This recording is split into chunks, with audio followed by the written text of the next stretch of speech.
Welcome to DFW Running Talk. I'm Chris Detzel, so let's get started. All right, welcome to another DFW Running Talk. I'm Chris Detzel, and today we have Carlos Parra. Carlos, how are you? Hey, Chris, very well. Thank you for inviting me. It's exciting. Yeah, man. Hey, thanks for getting on. And like I tell everybody else, is that I see you running, I see you winning races, and I thought Carlos looks like a really cool guy to have a conversation with about running. So here we are. Yeah, absolutely. What better than spend some time discussing about what we love to do, right, on a Monday evening? Exactly. I just got done running the Cowtown Half Marathon. I don't know, have you ever run Cowtown before? Or? No, actually, last year, I did a rookie mistake. You get cocky with your workouts, you get confident training. So I'm like, okay, I'm gonna run the marathon as a workout. So of course, not at the pace of my marathon pace race, but intense, kind of long run. So I was experimenting with doing double threshold workouts. So on that Tuesday before the race, I had done that. And then I really didn't taper. So I went into the race and man, I didn't finish actually. It was my first and only DNF so far, which was psychologically kind of tough. Wow, that's an interesting story. And usually whenever you go in to run a marathon, you're not going to do a hardcore workout a few days before. I guess you learned, hopefully. Definitely was a lesson learned. I still think that there's value and you can use a marathon or a race as a workout. Yeah, I've done that before. Yeah. But you have to respect the marathon principle. You have to respect it a lot. And I made a mistake that I didn't respect it. Yeah, look, I think that you can go into different races and use them as training, as long as you use them as training, number one, because the beauty about some of these races is that they have water stops, they have different things that you don't have to necessarily worry about. But I think using a race can be smart, and especially like in trail running. Like if you're training for a 100-miler and there's a 50-miler or 50K out there, why not go do a race? Because they have all this food and everything else and aid stations that really help you. But I think you could do that as well. But if you go, like Cowtown is a tough one because it's got a lot of hills. And if you don't respect that race and you've done a lot of training in between that week, probably not a great one to be a training run. I don't know, not for a marathon, maybe a half or something like that. I don't know. And the second mistake I made was I didn't study the course. So someone told me there was some hill here and there, but I was not expecting that kind of hill. Yeah, for the half marathons from mile 9 to 13, 9 is the big one. When your mind is a little messed up there. And then the rest of it is rolling hills. And it's pretty tough at the end, as you know, or maybe you don't since you didn't finish it. But it's a good race. Yeah. Enough about that. I would love to know, when did you start running? And you got really fast, really smart about running and stuff. So I want to hear about your journey. Okay, we can talk about that. And then at the end, we can talk also about trail running because I've done a couple of races as training for longer races in trail running. Smart. So we can also talk about that later. So yeah, so I think that's a very important question because the more I dive into running and the more I meet people and meet other runners, it's critical, the background, how long you've been running, what other sports you've done before. So yeah, and personally, I don't have the typical running background. I started running seriously with COVID. A lot of people did. Yeah, it was bad for many things, but it was good for many other things. Yeah. But despite that, I had a sort of sports background, right? So the main sport I used to play back when I was in Spain, so I'm from Spain, it was a little bit of soccer, but mainly I was playing field hockey, which is, I don't know if you're how it is more or less, field hockey. I know what hockey is, but field hockey I think is different. We play with a stick, and the ball is a round ball, like tennis ball size, kind of hard, and the field is turf. Oh, okay. So we're running. We play us 11 versus 11. So it's similar to I think the type of activity or a type of effort is similar to soccer. Yeah. So wait. So in Spain, do you call it soccer or football? Football. Okay, got it. Just making sure. Yeah, correct. I'm getting used to the American way. Yeah. We are in America, so it's fine. Yeah, exactly. I was curious. Yeah.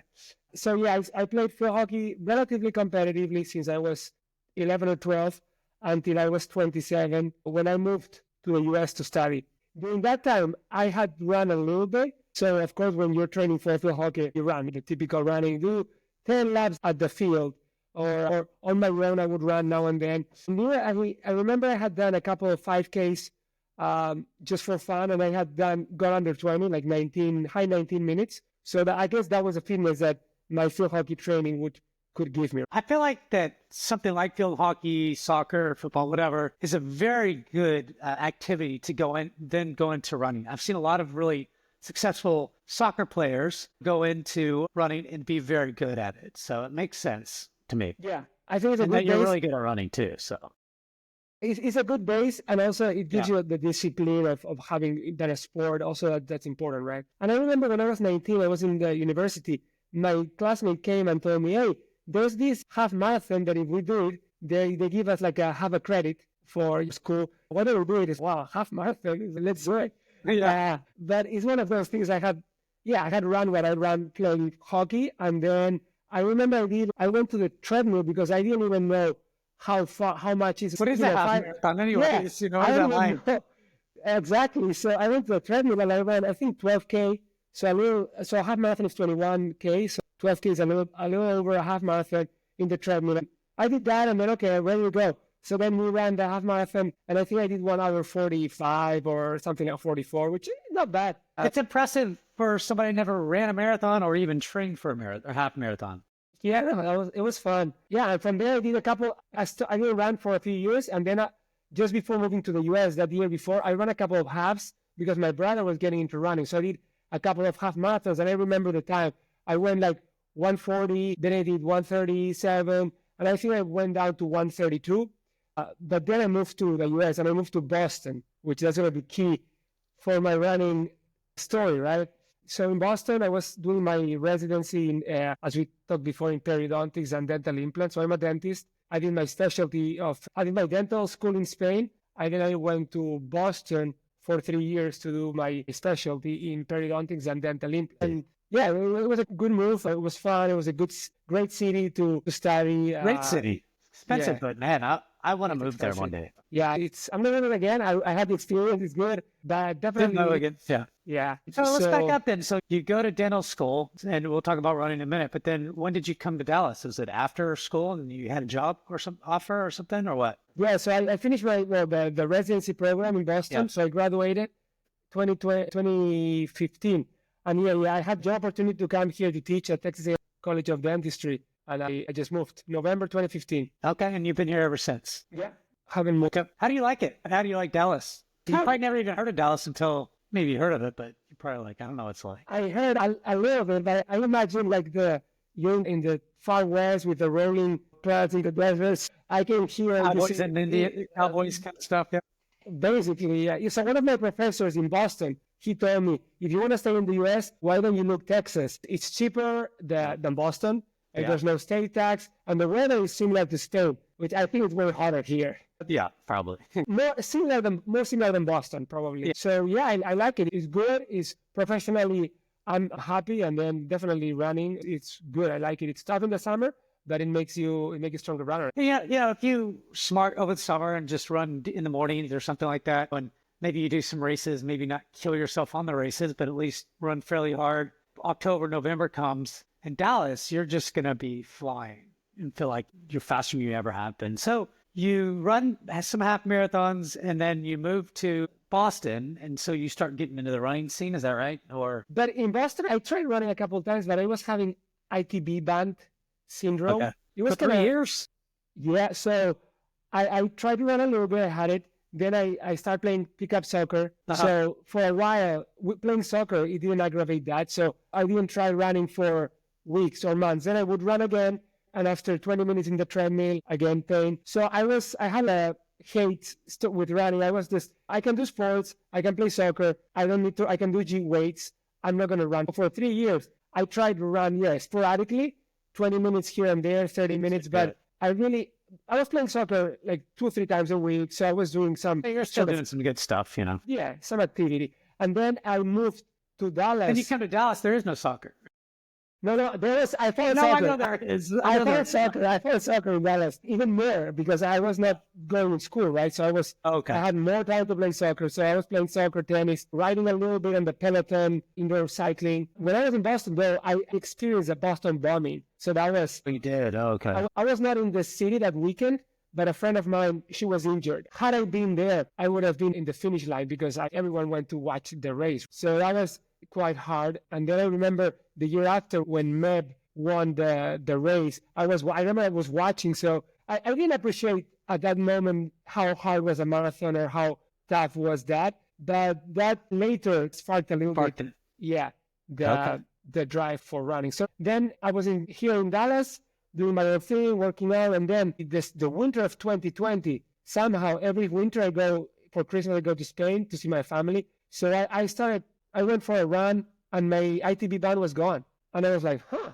And my brother at that point, he was a runner. He had done some trail races. He was relatively competitive, amateur competitive. And so we went for runs, and I was feeling good. So then I went back to that, came back in January. Wait, can you kick your brother's ass in a run or no? Say again? Can you kick your brother's ass in a run or no? Now, yes. Yeah. Oh, okay.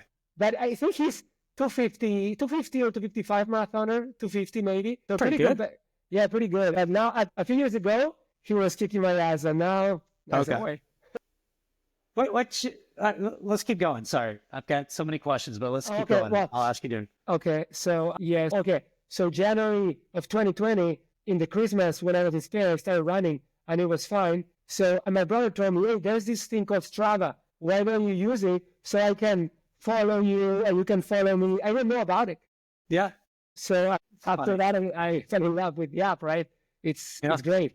And from there, I started running. Then COVID hits in March. So no soccer leagues, no gyms. So that's where I went like full mode running. I just started running. Else to do. Exactly. A lot of people did, Yeah. I mean, Katy Trail, I was living very close to the Katy Trail at that time. So I was going, not every day, because at that time my muscles were still adapting, but every other day for sure. And that's when I realized after a few months, I started thinking, I can run for an hour and a half. Maybe I could try to qualify for Boston. Yeah. And that's what sparked everything. All right, let's go there. So you decided that you wanted to potentially qualify for Boston, but how were you training, and what did that look like? Did you do your own, did you get with the group or anything like that, or how did that work? Sorry, I lost a bit the connection. You were asking me can you repeat the question? So you mentioned that you were thinking about Boston now, qualifying for Boston. What did you get in a group? So tell me about that, and then the experience up to trying to qualify for Boston. Yeah, so that's when I met DRC, which is probably when we met, maybe, or I think so.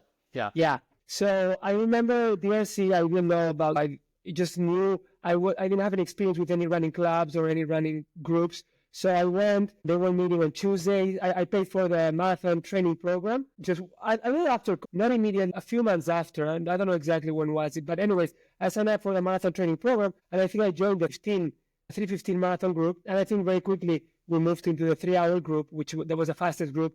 And I was running with Matt Taylor. Who else was it? Jake Miyamoto, like a Japanese guy. Yeah. A couple like Chris. There were a couple of guys, and that taught me a lot about how to create the structure in the workouts. I was also reading and researching on my own, but that really taught me a little bit on how to make things work. And really, I stayed with DRC, going there on Tuesdays, on Saturdays, like very religiously for, I would say probably over a year or more, until there was a point, once we hit sub 3 hours, 255. Yeah, there's no group there. There's no group. So in the end, for a while, we would grab some people from the group and say, yeah, let's do our own thing. Let's do our own workout, until eventually I found my own way, because as I said, there was no really, at some point, I think DRC didn't give me what I needed to. I'm still part of DRC, the group, but not the marathon training program. Do you run with anybody right now? There's a group called Pegasus that meets in Dallas that is about your speed and faster. Yeah. Yeah. I heard about Pegasus, the slots also. The thing is that these guys meet up at 5 a.m. Yeah, they do. They wake up early. Yeah, and I'm occasionally on a Saturday, but it's hard for mornings. I'm not a morning person. I'm not running today. I ran in the morning, but in the morning I can just jog. For a workout, it's hard for me to do a workout in the morning. A hard workout. Yeah. So I do a lot of my workouts alone. Sometimes I have some friends that we text, and we do a little group of 2 or 3 people now and then. But I do a lot of my runs alone. That makes sense. Whatever works. Just thought you would know or should know that there's some faster groups out there if you cared to ever join them. I know them.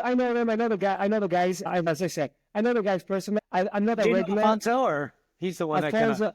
And Yeah. then Alfonso, then of course Manny that you brought to your podcast, Travis, which is way faster than me, but I met him in the group. He's probably faster than most, right? No, there's a great group and they're great. Yeah. And I wish I could mentally wake up that early and run that early. You can. You just have to make yourself do it if you ever cared to. But True. if you don't have to, you don't have to.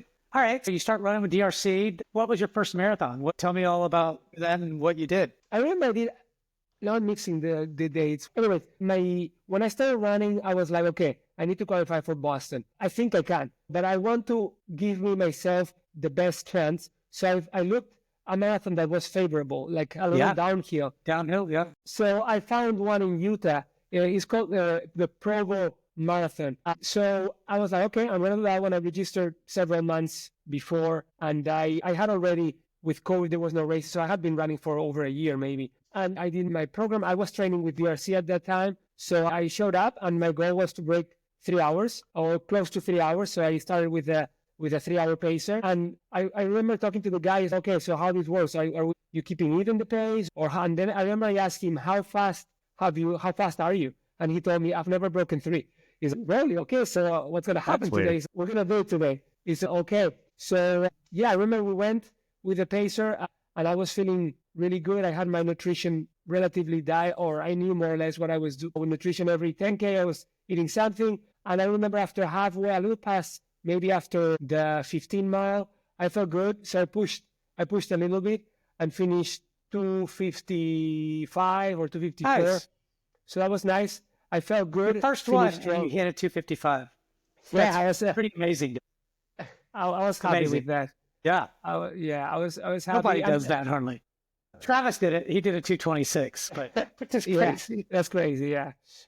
Okay, but all right. So when you look at like somebody like Travis, he's been running though in college 60 or 70 miles every week for a long time. Right? And he's got a lot of talent, but let's put it in perspective. He's been running for a long time and at those miles, just not maybe 26 miles at one time. Anyways, go ahead. With all respect to Travis, I know him. With all respect, I'm sure it was a lot easier for him to break 2:30 than for me to break 3 hours. Probably. I don't know. He didn't know what he's going to run. That was his only marathon he's ever run. That's true. I don't think he's run a marathon since. But I'm sure he can go a lot. He'll be able to. We'll see him go fast. Dude, this guy, who knows what his talent level is? Nobody knows yet. It's going to be fun to watch. Anyways, so you get a 2:55-ish, right? And then, and I qualify for Boston. Yeah. So then next year I go for Boston. Did you run any marathons before, like in Boston? Or was that it? Just that one? That's a very good question that I can answer you in a second. If I minimize the window, you can still see me or no? Yeah, I could see. I have a graphic of my progression in the marathon, right? So so I did have it right here. So I want to make sure. I did in June 2021. I did Utah Valley Marathon in Provo, and I did a few because I did Boston December 2021. Boston, Dallas, got it. December. I did right before Boston, huh? That winter before. So I did Utah 2:54. Then I trained for Dallas 48. So it was a good improvement. Then I ran Houston. So I went quite. You're just get injured, maybe, no? I had a great experience with it. I really loved the feeling of the race, and I really enjoyed it. I just got into. We'll go into 2022. I ran 7 marathons, so we can go later into 2022. Okay, Jesus. So that's January 2022. I ran Houston 2:45. So I'm PRing in every race. So I'm like, oh man, if I keep like this, I'm gonna go for the Olympic trials. Well, no, Olympic trials for guys is what, 2:20 something? 2:18. Yeah, 2:18. I'm not even an American, so I cannot even qualify. Oh, you can't. Okay, got it. So anyways, I ran Houston feeling good 2:45. Then I ran the Woodlands in 2020 in same year. When was that? 2022. Yeah, 2022 the Woodlands 2:45. So I'm plateauing. Now it's a little harder to improve the time. And then after the Woodlands, I do Boston. Okay. Boston, really enjoyed it. I did improve 2:43. I'm improving every race, so I'm getting motivated. Really enjoyed Boston. I felt that you got 3 more to go. Yeah. Well, the next was St. George downhill. Yeah. I'm like, I want to go fast. 2:37. All right. Man, But that was up to today is my fastest one. I haven't been able to. Those downhills, man, help. Those downhills help a lot. Yeah. Personally, I mean, probably kick your ass as well. I don't know, like afterwards, if you're like your legs were dying, or you pretty. Yeah. Maybe. I think it depends on the person. For me, some people, I know some friends that have done downhill marathons and they really haven't had a great experience. For me, it made a big difference. For me, I went fast. Well, like I ran a downhill half marathon. I got a 1:28 was my best a couple of years ago. And that was the one in Utah at a Revel race. Look, I loved it, man. Don't get me wrong, I was sore afterwards, but it was my favorite and my best half marathon by far. I've never run so fast in my life for that long. I was like, wow, like this is, a marathon would be tougher, way tougher for me to do, but that's awesome. All right, you got all these marathons. You did 7 of them. 2:37 is your best, which is pretty impressive. And more impressive is your 2:55 to me in your first marathon. What are you doing now? Like, how do you train? What are you looking at? First of all, are you looking at a marathon this year? Yeah. I've done Boston for the last 3 years. So I want to try to do 10 years in a row. I have friends there from when I was studying there. So it's a great excuse. Yeah. My goal, the year 2022, I did 7 marathons. That was good, but I feel you stagnate a lot. You cannot really train well. It's just you're training a little bit, running, tapering, running, recovering, tapering, running, recovering. So you're not really improving. Well, that's probably too many in general for 1 year or 7. I'm not saying, but racing. Maybe if you're jogging, run, but not racing all of those, it's just probably over time you're going to get injured, dude. That's to me, I think that's just. I agree 100%. One of them I jogged it or I just went for fun. But and even I had the back-to-back weekend, one weekend, another weekend. And that one, that got me for a month after that. I was taking it easy. My knee was bothering me a little bit. That was, I don't recommend that. Both.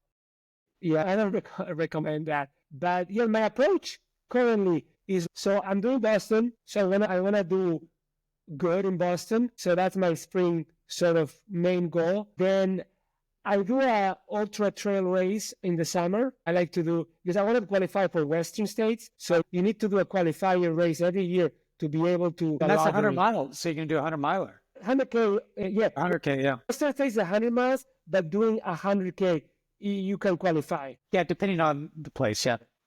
So I've done the last 2 years, I've done 200Ks every year. Gives me. So 2 years ago, I did Grindstone, which is in Virginia, is a part of the UTMB series. And then last year, I did this race in Spain, is a UTMB Valdaran, is in the Pyrenees. Cool.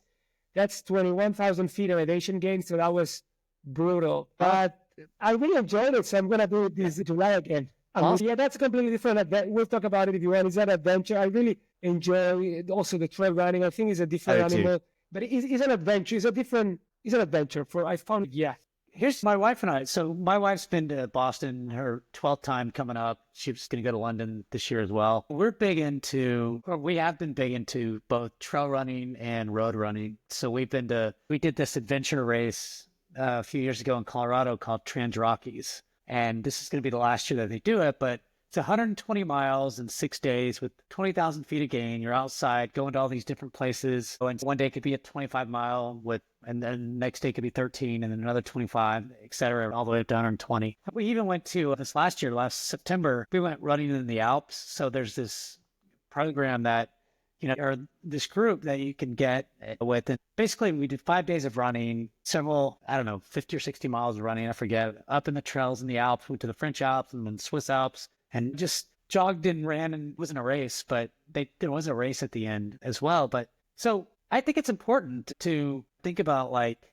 what is going to keep you going? What's going to keep you interested in running or whatever your exercise is? So I love that you're doing that. Got to have goals, and you have pretty lofty goals. So the connection again missed. So you're asking me what keeps me my interest, basically. Yeah, well, what I said, that's pretty much what I said. Is that's what motivates me, right? What keeps you going? It seems like just doing different things. Yeah, exactly. It's just trying new things, and also running. You get to know new places. You can travel and then run in those places. I'm going to Austria in a couple of months. I'm going to run there. I'm going to go around it. Every trip I'm going to Colombia also. So all the trips I'm doing, I'm trying to run. And it's a great way to get to know a city. Nowadays, with Strava, with Garmin, you can download the maps and you can go throughout the city, running around, seeing the city. You stay in shape and you learn and see the city. So it's a great experience. Great What do you opportunity. do? You just put it on your watch and just follow your watch and it tells you where to go? Is that kind of how you do it? Basically. Yeah, I don't really like to run with my cell phone in general. I don't need it. Yeah, so I just try to keep minimal. So yeah, I look up the routes on the app of Strava, for example, and then I put it on my phone, and then I just keep following the watches. Yeah. No It's- problem. it's Like whenever, like you could be in another country and do it. Yeah, I've done it in Europe, so far in Europe and South America also, like Mexico. I've done it. Yeah, I've done it in the country, and there's no problem. Depending on the country, you want to be a little careful, right? Where you go. So maybe Exactly. So I have to know the places. parts of Mexico. Yeah, some parts. Yeah, yeah. So what do you get planned for this year? So you got Boston coming up. I'm going Boston. I have the Woodlands Marathon next weekend as a tune-up for Boston. Sorry, half marathon. Oh, okay. Woodlands half It's marathon. the same. Okay. All right. The Woodlands half as a tune-up. Then I have Boston in April. Then from Boston, I'm gonna jump to train for the trail race in July, the UTMB, like this 110K race in Spain. Do you run any trails here in Dallas? So yeah, I've gone to Cedar Ridge. Yeah, I love Cedar Preserve. Ridge. Yeah, and I run every year. This year I may not be able to run it, but I run the Possum Revenge 56K, Okay. which is a great training race. I use that one to train for the 100Ks. And this year I won't be in town for the Possum race, but I'm going to Utah for a 50K race with a lot of elevation gain, because here the problem is that you're going to train elevation. Yeah, so I'm that's going right. to Utah for a long weekend to this 50K race, and I'm going to Colorado for another 4 days to train also in the mountains. So every year I've been doing these little 3 to 4 days training camps, and I went to Flagstaff last year. I went to Denver last year. I'm going back this year. To Utah last year.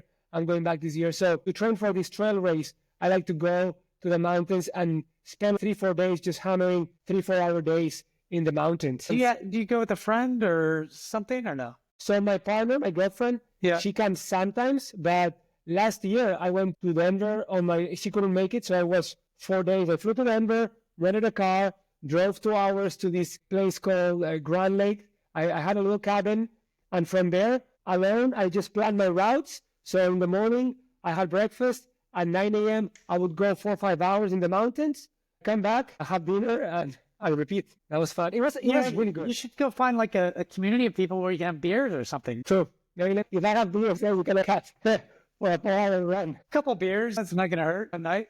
Do you drink? I assume most. A little bit, but that's another thing, that when you start running and when you start hammering, you change your habits.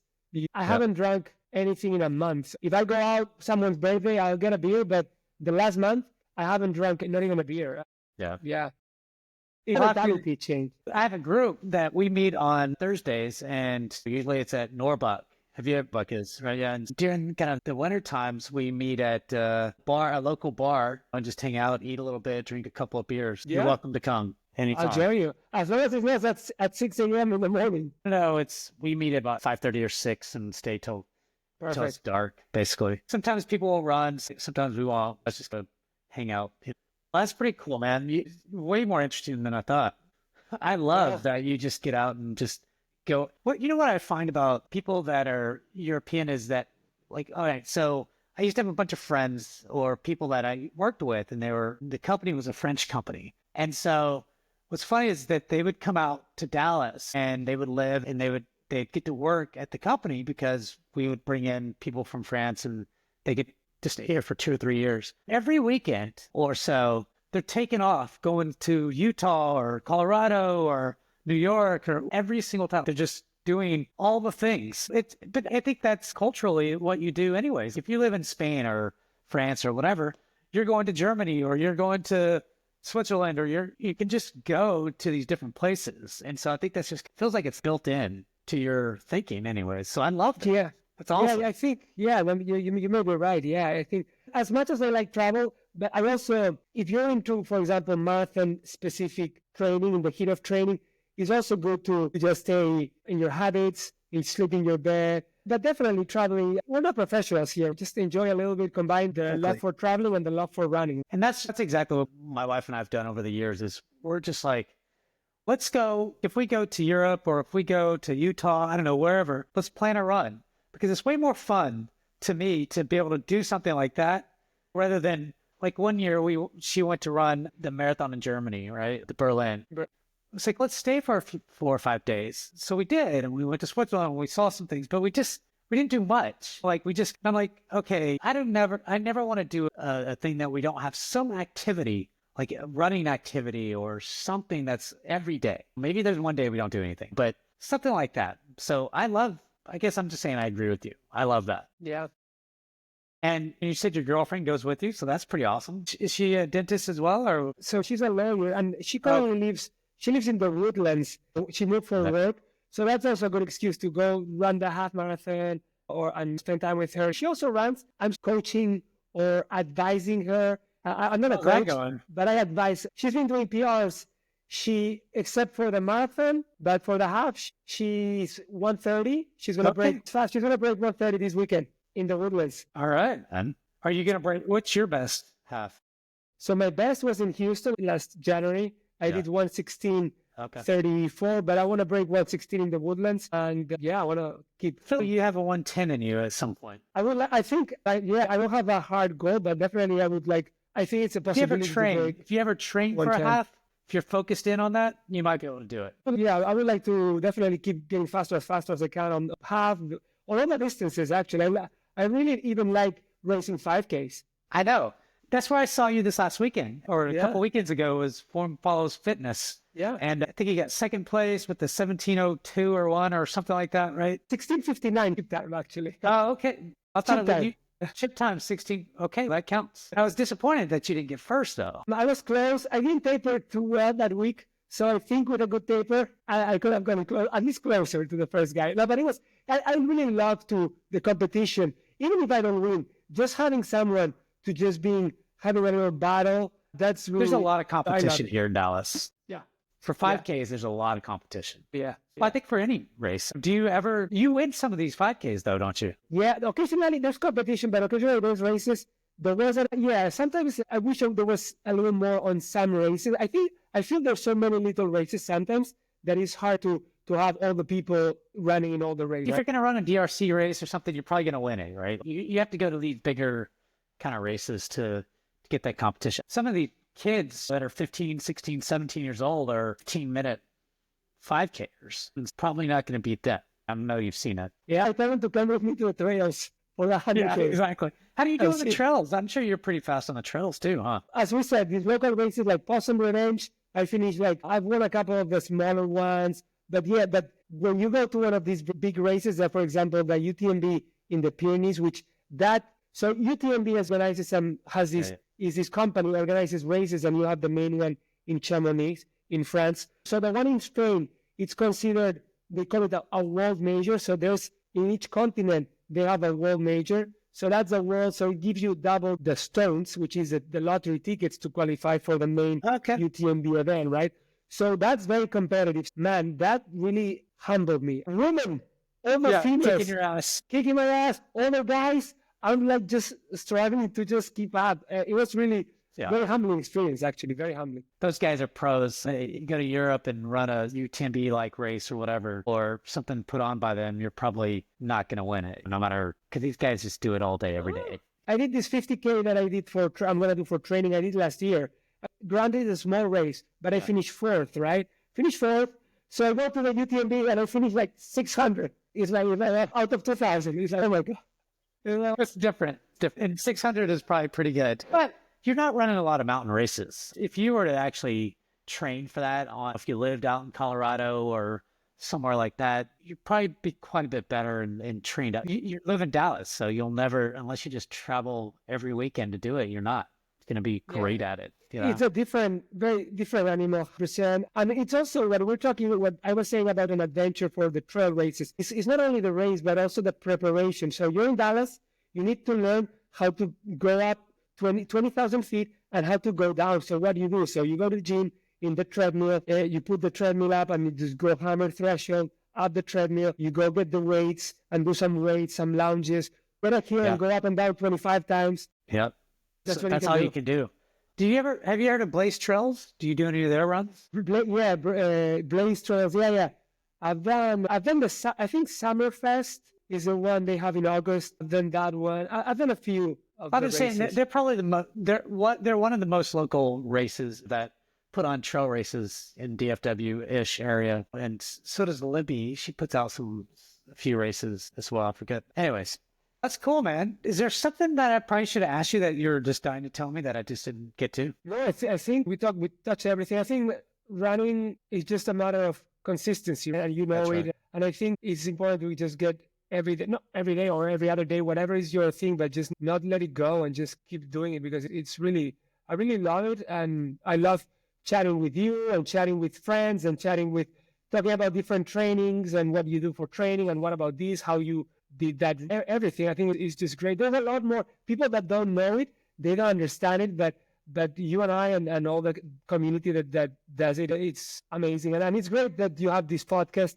For how long you've been doing the podcast, if I can ask? This particular podcast since October. Wow, it's recent, but it's great. I hope you keep up with it, because these little things, I think, is what making the running community bigger and better. And yeah, congrats. I think look, I'm always interested in talking to local runners that, they're doing something consistently running and serious about their running. And it's obvious that you are and were. And so that's why I was like, I got to talk to Carlos. I got to get to know him better. So I appreciate you coming on. Absolutely. It's my pleasure. And yeah, I hope to see you. So what are you racing? What are you training for next? I'm asking you now. Yeah. So I was going to do this race in New Hampshire and decided that I'm not going to do it. My wife is going to Boston and then she's going to London. So I'll do some 5Ks, but I haven't planned out. Like usually I have things planned out far into the summer past, but I'll probably just do some local stuff. I'll probably do DRC half. I'll do more halves than I won't do any fulls. I'll definitely either pace or race at Dallas. I have Houston next year that I want to race.